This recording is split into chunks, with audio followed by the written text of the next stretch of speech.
ಸಂಸತ್ತಿನ ವಿಚಾರಕ್ಕೆ ಬಂದರೆ ಸಂಸತ್ತಿನಲ್ಲಿ ಚಿಲ್ಲರೆ ಗಲಾಟೆ ಮುಗಿಯುವ ರೀತಿ ಕಾಣ್ತಾ ಇಲ್ಲ. ಚಿಲ್ಲರೆ ಮಾರುಕಟ್ಟೆಯಲ್ಲಿ 51% ವಿದೇಶಿ ನೇರ ಹೂಡಿಕೆ ವಿಚಾರಕ್ಕೆ ಸಂಬಂಧಪಟ್ಟಂತೆ 9ನೇ ದಿನದ ಕಲಾಪವನ್ನು ಕೂಡ ಗದ್ದಲ ಬಲಿ ತೆಗೆದುಕೊಂಡಿದೆ. ಕಲಾಪ ಆರಂಭವಾಗುತ್ತಿದ್ದಂತೆ FDI ನಿರ್ಧಾರ ಹಿಂಪಡೆಯುವಂತೆ ವಿಪಕ್ಷಗಳು ಉಭಯ ಸದನಗಳಲ್ಲೂ ಗದ್ದಲ ಕೋಲಾಹಲ ಎಬ್ಬಿಸಿತು. ಇದರಿಂದ ಕಲಾಪವನ್ನು ಮಧ್ಯಾಹ್ನಕ್ಕೆ ಮುಂದೂಡಲಾಯಿತು. ಮಧ್ಯಾಹ್ನ ಮತ್ತೆ ಸದನ ಆರಂಭವಾದಾಗಲೂ ಕೂಡ ವಿಪಕ್ಷಗಳು ಪಟ್ಟು ಸಡಿಸಲಿಲ್ಲ. ಹೀಗಾಗಿ ಲೋಕಸಭೆ ಮತ್ತು ರಾಜ್ಯಸಭೆಯ ಕಲಾಪವನ್ನು ಡಿಸೆಂಬರ್ 7ಕ್ಕೆ ಮುಂದೂಡಲಾಯಿತು.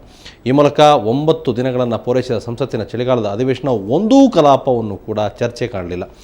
ರಾಜಕಾರಣಿಗಳ ಗಲಾಟೆ ಗದ್ದಲಕ್ಕೆ ಕೋಟ್ಯಾಂತರ ರೂಪಾಯಿ ಜನರ ತೆರಿಗೆ ಹಣ ಇಲ್ಲಿ ಪೋಲಾಗ್ತಾ ಇದೆ.